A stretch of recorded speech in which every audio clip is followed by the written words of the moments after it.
ظلم کے کتنے ضابطے دوستوں ایسے ہیں جن کو ہم نے روا کیا ہوا ہے، اور ہم ان کے خلاف بولتے نہیں ہیں، بات نہیں کرتے، اور دامے در میں ان کے سپورٹر بنے ہوئے ہیں۔ دوستان گرامی، اس سے بچنے کی کوشش کریں۔ جہاں خاندان میں، محلے میں، ملک میں، گلی میں جہاں ظلم نظر آئے نا، اس ظلم کے خلاف کھڑے ہوں۔ یہ بات ٹھیک ہے، طاقتور کے سامنے بڑا مشکل ہوتا ہے بولنا، اس کے پاس طاقت ہوتی ہے نا۔ میں نے تاریخ میں ایک واقعہ پڑھا، ہارون الرشید کا بیٹا تھا امین الرشید، 2 بیٹے تھے اس کے، امین الرشید اور مامون الرشید۔ امین الرشید کو شاعری کا بڑا شوق تھا، شاعری بڑی کرتا تھا۔ اب جو شاہ ہوتا ہے، شاہ کے ساتھ شاعری کا کیا مزاج؟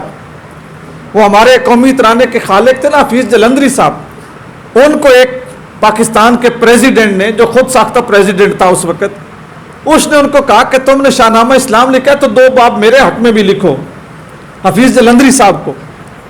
تو وہ ڈر گئے بیچارے، تو اس نے کیا کیا، ان کو ایوان صدر میں اچھا مکان، پروٹوکول سارا کچھ دیا کہ یہ بندہ میرے حق میں شاہ نامہ اسلام میں 2-3 باب بڑے اچھے لکھے گا۔ 2 مہینے گزر گئے تو صدر صاحب نے پوچھا، یہ پاکستانی صدر ہے، اس نے پوچھا جناب کو لکھا؟ اس نے کہا جو ماحول تو نے مجھے دیا ہوا ہے نا ایوان صدر میں، اس ماحول میں محبوب کے ساتھ رات تو رنگین کی جا سکتی ہے، شاعری کا نزول کوئی نہیں ہوتا۔ شاعری اور چیز ہے، فکر اور چیز ہے، اور عیاشی اور چیز ہے۔ تو امین الرشید کو شوق تھا شاعری کا، اس کی والدہ تھی ملکہ زبیدہ، تو درباری ایک شاعر تھا جس کا نام ابو نواس تھا، اس نے ابو نواس کو کہا کہ اس کی شاعری درست کرواؤ۔ اب ابو نواس پکا شاعر تھا، بڑا عروض کا خیال رکھتا، بیر کا خیال رکھتا، قافیے کا، ردیف کا، ہر فن ایک پوری بات ہو تو وہ شاعری کہلاتی۔ تو اس نے جو لکھا ہوا تھا وہ سارا غلط تھا، اس نے غلطیاں نکالی۔ اب طاقتور کو کب یہ بات وارا ہوتی ہے کہ کوئی میری غلطی نکالے؟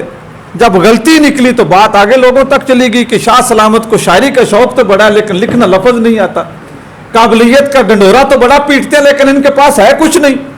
وہ دربار میں بات چل نکلی تو امین الرشید کو بڑی سبکی ہوئی، بڑی بےزتی ہوئی اس کی، اس نے ابو نواس کو قید کروا دیا، چہ جا کے شکریہ ادا کرتا کہ میری غلطی تم نے مجھے بتائی ہے، میں مشکور ہوں۔